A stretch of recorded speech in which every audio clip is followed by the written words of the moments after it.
Hello and welcome to the correspondent. I'm Salman Durrani. आज एक बहुत बड़ी खबर है। Imran Riaz Khan senior anchor person, उनको पॉइज़न किया गया है कैप्चर के दौरान, और ये आज की सबसे बड़ी खबर है जिस पे डिस्कशन हो रही है। क्या हुआ, कैसे हुआ, और आज इमरान रियाज जिस वक्त दुबई रवाना हो रहे थे तो उनको रोका गया।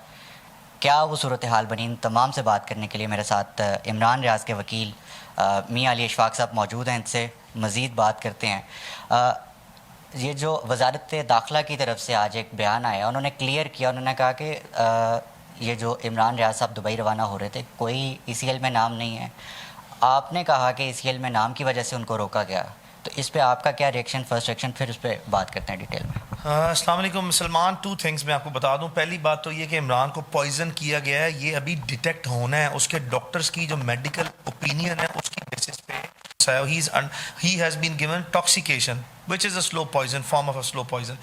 And the second is कि possibility है कि ये severe stress हो, and there are other possibilities as well. इसी चीज़ को फाइनल हतमी राय देने के लिए ही एक लैब टेस्ट जो है, सर्टन लैब टेस्ट इमरान को रेकमेंड किए गए हैं, और उसकी ट्रांसपेरेंसी लाने के लिए, उसकी इंडिपेंडेंट रिपोर्ट, ऑनेस्ट रिपोर्ट सामने लाने के लिए ही इमरान को दुबई में जो सा है एक लैब से हमने कांटेक्ट करके बड़ी मुश्किल से एज सुन एज पॉसिबल उनसे अपॉइंटमेंट लिया, अपने इंटरनेशनल फ्रेंड्स को at a very high places request करके कि प्लीज़ ऐसा करें, जिसने अपनी उस लैब टेस्ट को सैंपल को जर्मनी में भिजवाना है और जर्मनी से उसने प्रोसेस होकर वापस आना है। कोई एक ऐसा इदारा नहीं है जिसके साथ मैंने सैकड़ों के तादाद में केसेस ना किए हों। तो इसको कहते हैं प्रोविजनल नेशनल आइडेंटिफिकेशन लिस्ट।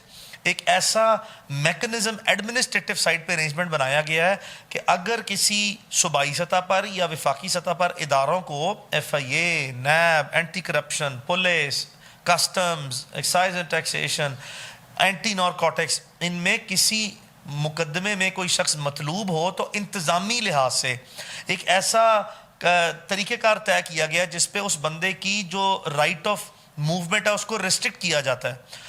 इसकी कोई लीगल बेसिस नहीं है। ये जो अरेंजमेंट है इसकी ये कोई लीगल क्रिएचर नहीं है। तो वजारत दाखिला ने जो अपनी क्लैरिफिकेशन दी है वो दुरुस्त दी है, चूँकि अगर आपने किसी शख्स की right of freedom of movement को रिस्ट्रिक्ट करना है ना, तो पूरे मुल्क में सिर्फ एक कानून है, उसको कहते हैं एग्जिट कंट्रोल लिस्ट एक्ट। उसके तहत फेडरल गवर्नमेंट की जो पूरी फेडरल गवर्नमेंट की जो कैबिनेट है, that is empowered under the law कि उसने किसी बंदे का नाम ECL पे जो रिकमेंडेशन आई है उसने फाइनल हतमी तौर पर फैसला करना है। विफाकी काबीना की मंजूरी के बाद उसका नाम ECL पे डाला जाएगा।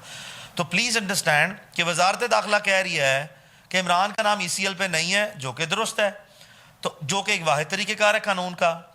तो भाई अगर वजारत दाखिला कह रही है तो ये हमारे मौक़िफ़ की दलील की ये जीत है, ये एक्सेप्टेंस है कि हमारे मौक़िफ़ को किया गया कि इमरान के साथ लाहौर एयरपोर्ट पे बहानेबाजी करके ना, इंतज़ामी बहानेबाजी करके, तो गैर कानूनी तौर पर उसको उसकी जो मूवमेंट है उसको रिस्ट्रिक्ट किया गया है, जो कि सरासर कानून की खिलाफ वर्जी है।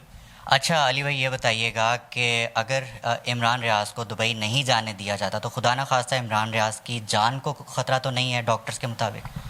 सलमान भाई, इट इज़ वेरी क्लियर, इसमें कोई दूसरा सवाल नहीं है। प्लीज़ मेक नो मिस्टेक, ये एक सेंसिटिव इशू है। पब्लिकली नोटोरियसली लोगों ने देखा है कि उसको कैसे डील किया गया। अटक की बार्स, जो अटक में हवालात देखी आपने, उसके अंदर ब्लू कलर के ड्रम्स पड़े हुए हैं 4। मुझे बताएं केमिकल ड्रम्स का किसी भी पुलिस स्टेशन की लॉकअप में क्या काम है? उसमें केमिकल मटेरियल अगर रखा गया तो कौन सा रखा गया? हो सकता है ना भी रखा हो, लेकिन मुझे ये बताएं कि उसकी वहाँ पे प्रेजेंस क्या कर रही है। आपने उसका वहाँ पे हालात देखे, आपने चकवाल में देखे, आपने अब लाहौर CIA कोतवाली की वीडियो जो सा लेटेस्ट देखी है। आप 4x4 के सेल में उसको रख रहे हैं, आपने उसको रोलिंग स्टोन बना के रखा, from Attock to Rawalpindi to Attock to Chakwal and then Lahore, non stop.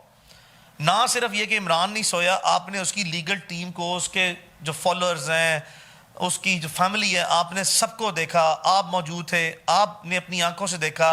इससे ज़्यादा टॉर्चर मेंटल साइकोलॉजिकल क्या हो सकता है? और ये बेसिस हैं, ये बुनियाद है कि उसकी जान को हकीकी तौर पर पूरी पाकिस्तान ने देखा, दुनिया ने देखा कि शदीद ख़तरात लाहक हैं। پلیز میک نو مسٹیک کہ جو سرکمسٹانسز ہے اس کی ہاسٹیلٹی کا عالم یہ ہے, لیول یہ ہے کہ ہم قطعی طور پر بھی ایک منٹ کے لیے تصور نہیں کر سکتے کہ اس کی جان کو خطرات لاحق نہیں ہیں, اور سنجیدگی سے لاحق ہیں.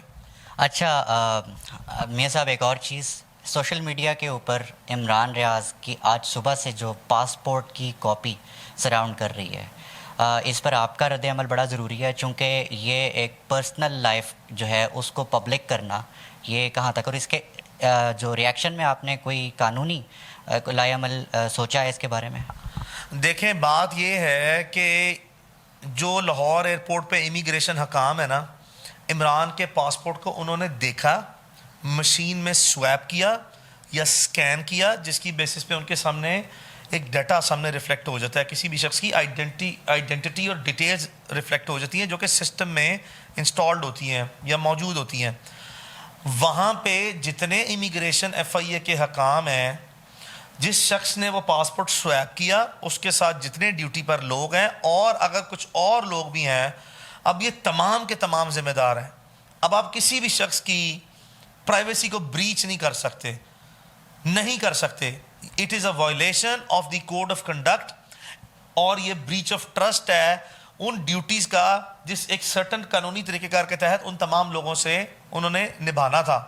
اور یقیناً جو سا ہے عقل کرنی چاہیے, خیال کرنا چاہیے ان تمام لوگوں کو, چاہے وہ میڈیا سے ہیں یا دوسرے ہیں, کہ کسی کی پرسنل ڈیٹیلز جو ہیں وہ شیئر ہو رہی ہیں. پرسنل ڈیٹیلز, آبویسلی آپ ایک پبلک فگر ہیں, کیا میرے پاس رائٹ ہے کہ میں دیکھ لوں کہ سلمان درانی کے پاس دولت کتنی ہے, جائیداد کتنی ہے, اکاؤنٹ میں پیسے کتنے پڑے ہیں؟ پرائیویسی کا کانسیپٹ ہوتا ہی کیا ہے؟ یہی وہ چند چیزیں ہیں جو انسان کی پرسنل پرائیویسی میں جن سے آتی ہیں. ہم قطعی طور پر اسی لیے جو ہے وہ کوئی فارمل اپلیکیشن نہیں دیں گے, چونکہ فیڈرل گورنمنٹ اور پروونشل گورنمنٹ صرف آئی واش کرتی ہے, دکھاوے کے لیے 2-4 افسران کو معطل کیا, ان کے کانفیڈنس کے بغیر, ان کی منشا کے بغیر ایسا کام ہونا ممکن نہیں ہے. تو یہ good cop bad cop at the same time کھیلتے ہیں. اگر یہ اپنے تئیں ان تمام لوگوں کے کردار سامنے لے کے آئیں, ان کو ایگزامپلری پنشمنٹ دیں, تو پھر ہماری کچھ سیٹسفیکشن ہو سکتی ہے. جس نے بھی اس پرائیویسی اور ڈیٹا کو بریچ کیا ہے اس کو ایگزامپلری پنشمنٹ ملنی چاہیے. ون فائنل پوائنٹ, عمران ریاض کو چاہنے والے یہ جاننا چاہتے ہیں کہ عمران ریاض کی ہیلتھ سچویشن جو کنڈیشن ہے اس وقت کیا ہے, اس کے بارے میں ذرا تھوڑا بریف کریں. Salman for the last 24 hours چونکہ اس کا ڈیٹیل ایگزامینیشن ہوا ہے, اس کو میڈیکل پرسکرپشن دی گئی ہے, اس کو اس وقت میڈیسنز دی جا رہی ہیں, اس کو آج بھی عمران کو ملٹیپل انجیکشنز لگے ہیں. میں اللہ تعالیٰ سے دعا گو ہوں, اور یہ ہماری شدید خواہش ہے کہ جو ڈاکٹر کی ازمپشنز ہیں یا ان کے جو اوپینینز ہیں یا جو چیزوں کو سسپیکٹ کر رہے ہیں وہ 100% غلط ثابت ہوں. ہمیں عمران کی زندگی, اس کا تحفظ یقینی بنانا ہے, اس کے لیے دعا کرنی ہے. اللہ تعالیٰ سے میری دعا ہے کہ یہ 100% غلط ہو کہ کسی نے اس کو سلو پوائزن کیا یا ٹاکسیکیشن دی ہے, اور جو باقی پاسبلٹیز ہیں سمٹمز کی جو بیسز ہیں اللہ کرے کہ وہی درست ہوں. اس وقت عمران چونکہ اب انڈر کانسٹنٹ میڈیکیشن ہے اور آبویسلی انڈر ٹریٹمنٹ ہے, تو مجھے پورا اللہ تعالیٰ سے بھروسہ ہے کہ ہر بدلتے دن وقت اور حالات کے ساتھ اللہ تعالیٰ اس کو صحت تندرستی دے اور وہ ہر گزرتے دن کے ساتھ مزید توانا ہو. اچھا, ون لاسٹ کویشچن کہ اگر کوئی سچویشن خراب ہوتی ہے قانونی طور پہ what is your next step? جتنی جگہوں پر عمران کسٹڈی میں رہا ہے, جتنے لوگوں نے اس کی کسٹڈی کو ریگولیٹ کیا ہے, each and every single one of them is going to be responsible. جن کے آرڈرز پہ کیا ہے, جن کی ڈائریکشنز پہ کیا گیا ہے, either it's a federal government اور it is a provincial government, all those DPOs, all those RPOs, all those CPOs and all those SHOs, DSPs, SPs are going to be held responsible. اور جو incumbent government کے روح رواں ہیں definitely they are going to be the number one culprits. Thank you very much. Imran Riaz Khan کے جو وکیل ہیں میاں علی اشفاق ہمارے ساتھ موجود تھے, ڈیٹیلز بتا رہے تھے. آج کی جو بریکنگ نیوز ہے عمران ریاض کو پوائزن کیا گیا اس پر بات ہو رہی تھی. کورسپونڈنٹ .pk سے اتنا ہی. Thank you very much.